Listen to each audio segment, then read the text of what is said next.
The traffic stretches back several kilometres. Drivers wait for over 8 hours in the blazing sun on this main road out of Donetsk.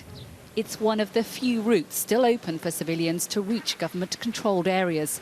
They have to pass through this Ukrainian military checkpoint. It's a painstakingly slow process. We want to get back home faster. We want this to be more regulated and more appropriate so that people don't have to wait for hours in the heat. These are routine journeys, family visits, shopping for supplies not available in conflict areas. The delays cause resentment. There's a feeling that it's being done on purpose, so that people can see what it's like to live not in Ukraine, but as they think we would live in Russia.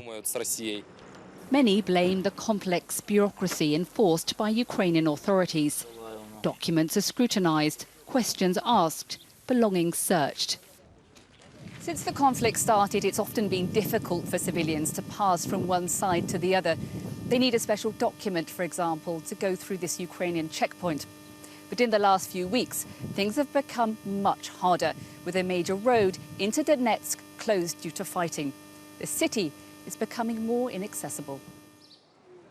And just recently, buses between the two sides have also stopped running.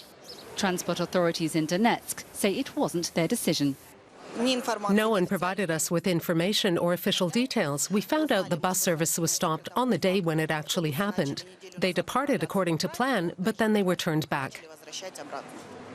The only buses now leaving from Donetsk are to towns within rebel-held territory and to destinations in Russia. In recent days, Donetsk suffered fuel shortages too, with long lines at the few gas stations which have fuel on tap. People are already getting used to it, so if we find fuel, we fill the tank up as well as a jerry can as reserve. The rebel authorities in Donetsk blame the transport problems on the Ukrainian government, accusing Kiev of imposing a blockade. They say it's pushing them closer to Russia. And with supplies from Ukraine cut off, supermarkets are mostly stocked with Russian goods. Customers can even pay with Russian rubles.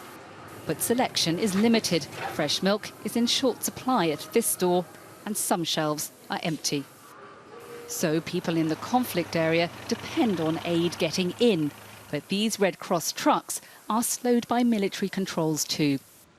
And as tensions continue between the two sides, transport across the line of control is unlikely to improve, leaving civilians trapped in the middle.